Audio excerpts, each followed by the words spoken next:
Episode 104-100 mil di sebelah barat kota Basau, suasana dipenuhi niat membunuh yang begitu pekat hingga udara terasa membeku. Ki vital yang memancar dari para biksu dan pendeta tua bergejolak hebat, membentuk berbagai wujud dewa yang menjulang tinggi, seolah mampu menelan gunung dan sungai hanya dengan kehadirannya. Warisan sekte Dao dan biara petir besar telah bertahan selama ribuan tahun, jauh lebih tua dibandingkan kultus iblis surgawi. Jika dibandingkan dengan dua tanah suci itu, kultus iblis surgawi masih bisa dianggap sebagai pendatang baru. Di belakang para tokoh tua tersebut muncul berbagai manifestasi dewa yang berasal dari legenda dan sejarah kuno. Ada dewa berkepala 3 dan berlengan 4, dewa bercangkang kura-kura yang membawa pengibas ekor kuda, makhluk suci berwujud burung hupu berekor makan tutul, Vedrayaksa yang perkasa, dan banyak sosok ilahi lainnya. Sementara itu, guru miskin, dewa sejati Tian, dan para ahli lainnya juga menampilkan manifestasi mereka sendiri. Meskipun warisan mereka tidak setua sekte Dao maupun biara petir besar, kekuatan mereka tetap luar biasa. Ada sosok bijak suci yang berdiri megah, perempuan cantik yang menggenggam serangga emas, hingga dewa pengemis berjubah kompang camping. Namun manifestasi para pejabat tinggi Kekaisaran Perdamaian Abadi sangat berbeda. Di belakang Jenderal Strategi Surgawi Qin Baoyu tidak muncul dewa ataupun Buddha. Yang muncul adalah sepasang gada emas raksasa yang memancarkan cahaya menyilaukan. 8 bilah tajam berputar mengelilinginya tanpa henti. Sepanjang hidupnya ia berperang dan membantai musuh di medan tempur. Baginya, senjata adalah dewa yang sesungguhnya. Di belakang Grand Marshal Biksu Yun Kung juga tidak muncul sosok Buddha. Sebaliknya, tampak seorang biksu pertapa yang tubuhnya dililit rantai besi dan memegang pisau biksu.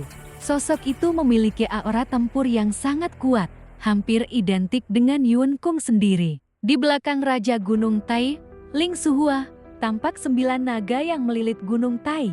Gunung itu menjadi altar raksasa tempat pemujaan para leluhur. Sementara itu, si Kong Wei Pingbo yang bertanggung jawab atas pengelolaan sungai dan bendungan tidak memunculkan sosok dewa. Manifestasi ki vitalnya adalah bendungan raksasa yang membentang panjang, dibangun dari tanah, kayu, dan air. Baginya, pengelolaan air adalah jalan sucinya. Si Tushio Leking, pejabat yang mengatur seluruh keuangan kekaisaran, memunculkan untaian koin emas raksasa yang bergerak seperti ular piton. Baginya, kekayaan dan pengelolaan ekonomi adalah jalannya. Sedangkan pejabat tinggi Su Yunji yang memimpin sekolah dasar dan perguruan tinggi di seluruh negeri memunculkan sebuah buku besar dan penggaris panjang. Simbol ilmu pengetahuan dan pendidikan menjadi dewa dalam jalur kultivasinya. Di belakang Jenderal Agung Kuda Putih, Huan Dingwu, muncul seekor kuda perang yang terbakar api. Di atasnya berdiri dewa perang dengan 8 lengan yang memegang berbagai senjata. Pedang, tombak, perisai, dan kapak. Ia memiliki 4 wajah yang menghadap ke 4 penjuru, sementara api menyala dari kedua matanya. Keempat wajah itu tidak lain adalah wajah Huan Dingwu sendiri. Perbedaan itu menunjukkan dengan jelas bahwa para praktisi kuat dari istana Kekaisaran menempuh jalan yang berbeda dari sekte-sekte besar. Sekte Dao dan biara petir besar menyembah dewa dan Buddha, sehingga manifestasi mereka selalu berupa sosok-sosok ilahi. Sebaliknya, para pejabat Kekaisaran Perdamaian Abadi menjadikan pekerjaan dan tanggung jawab mereka sebagai jalan kultivasi. Apa yang mereka layani, itulah yang menjadi dewa mereka. Bahkan Biksu Yun Kung yang berasal dari ajaran Buddha tidak memuja Buddha manapun. Ia hanya memandang dirinya sendiri sebagai seorang biksu pejuang yang mengabdikan hidupnya pada disiplin dan pertempuran. Seorang biksu bertelinga panjang memandang mereka dengan jijik. Reformasi imperial, Preceptor telah melahirkan ajaran sesat seperti ini. Mereka tidak lagi menyembah dewa atau Buddha. Mereka justru menyembah pekerjaan, uang, senjata, dan hal-hal duniawi lainnya. Huan Dingwu menunjuk ke arahnya sambil mencibir. Biksu bertelinga panjang, kultivasimu dangkal. Hari ini kau tidak akan bisa lolos dari kematian. Kaisar Yanfeng tersenyum tipis. Mengapa seseorang harus menghabiskan hidupnya menyembah dewa dan Buddha? Bukankah lebih baik menyempurnakan kemampuan dirinya sendiri hingga mencapai tingkat dewa dan Buddha? Mendengar itu, para pendeta sekte Dao mengerutkan kening. Dao Master tua menggelengkan kepala. Jika seseorang menjadi dewa karena pekerjaannya, bukankah ia tetap harus melayani rakyat bahkan setelah menjadi dewa? Ini hanyalah ajaran kultus iblis surgawi yang dibungkus kata-kata indah. Yang mulia telah terlalu dipengaruhi oleh imperial preceptor dan kultus iblis surgawi. Kaisar Yan Feng tertawa. Mungkin jika aku bergabung dengan kultus iblis surgawi, aku bisa menjadi pemimpin mereka. Karena itu jalan iblis, kata Dao Master dingin. Tidak ada lagi yang perlu dibicarakan. Para pendeta tua perlahan mengangkat pedang mereka. Entah siapa yang pertama kali berteriak, "Bunuh!" Dalam sekejap, niat membunuh meledak memenuhi langit. Angin dingin yang menusuk tulang menyapu seluruh medan. Namun tepat saat pertempuran hendak dimulai, terdengar suara roda kayu berderit. Gulu, gulu, gulu. Seorang lelaki tua muncul sambil menarik gerobak sapi. Semua orang langsung menghentikan gerakan mereka. Tak seorang pun bergerak. Lelaki tua itu menatap langit yang dipenuhi dewa dan Buddha dengan wajah pucat. Sapinya gemetar ketakutan hingga hampir roboh. Dengan susah payah, ia mencambuk sapi itu agar terus berjalan melewati medan yang dipenuhi para ahli terkuat dunia. Setelah gerobak itu pergi, semua orang kembali bersiap bertempur. Namun suara roda kembali terdengar. Gulu, gulu, gulu. Gerobak sapi kedua muncul. Semua orang kembali terdiam. Ketika gerobak kedua akhirnya pergi, suara roda kembali terdengar untuk ketiga kalinya. Seorang pendeta tua akhirnya mengumpat kesal. Di tengah bencana seperti ini, dari mana datangnya begitu banyak gerobak sapi? Saat itulah mereka mulai menyadari keanehan. Gerobak ketiga berhenti tepat di dekat mereka. Sepasang kakak dan nenek turun dari atasnya. Mereka membuka kain penutup gerobak seperti seorang pesulap membuka kotak sulap. Detik berikutnya, satu persatu orang melompat keluar dari dalam gerobak. 2, 5, 10, 16 orang.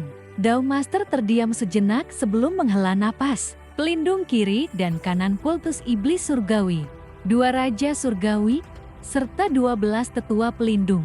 Ternyata kalian semua bersembunyi di dalam satu gerobak. Pelindung kiri, Kung Lingxian, tertawa kecil. Kami hanya menggunakan sedikit trik sulap untuk mencari nafkah. Pelindung kanan, Zubai, tersenyum cerah. Pemimpin kultus memerintahkan kami mengawasi kaisar. Kalau kami membiarkan beliau mati, bagaimana kami bisa mempertanggungjawabkannya saat pemimpin kultus kembali nanti? Raja Surgawi She dan Raja Surgawi Yu melangkah maju. Kaisar yang diberikan kepada kami masih hidup. Jika kalian membunuhnya dan kami harus mengembalikan mayatnya, kami pasti akan dihukum mati. Guru sekte pengemis, Kidayo, segera berteriak keras. Kultus iblis surgawi telah bersekutu dengan istana kekaisaran. Para biksu dan pendeta, mari kita menumpas iblis. Bunuh. Ledakan dahsyat mengguncang langit. Pertempuran besar pun dimulai.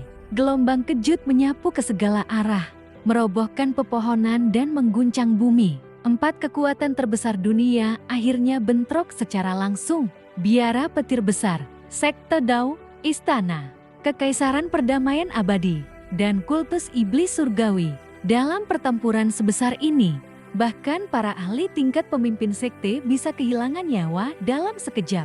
Dan yang pertama jatuh adalah biksu bertelinga panjang. Ia berhadapan langsung dengan Tuan Dingwu saat 2 ahli alam jembatan surgawi bertarung. Langit dan bumi seolah terbelah. Lautan darah dan api perang memenuhi langit. Di atas lautan darah itu berdiri Buddha emas raksasa. Sementara dari kejauhan, Tuan Dingwu menunggang kuda perang yang menyala-nyala, menyerbu seperti dewa pembantaian. Bahkan kematian tidak dapat menghapus dosa orang yang menolak jalan Buddha. Teriak biksu bertelinga panjang. Ia melepaskan 2 mudra Buddha sekaligus. Namun Tuan Dingwu tidak menghindar. Ia justru menerjang lurus ke depan. Dalam sekejap, tombak, pedang, perisai, dan senjata lainnya menghantam tubuh sang biksu secara bersamaan. Lengan terputus, tengkorak remuk, dada tertembus, jantung hancur, leher terpenggal, tubuhnya tergantung tinggi di ujung tombak. Dengan mata membelalak, biksu itu berbisik, "Kau!" Bahkan tidak menghindar. Cuan Dingu meludahkan darah dan tersenyum dingin. Di medan perang, hidup dan mati ditentukan dalam 1 atau 2 gerakan. Mengapa aku harus bertarung mengikuti aturanmu? Dan saat tubuh biksu itu dihancurkan oleh perisai raksasa, pertempuran yang sesungguhnya baru saja dimulai.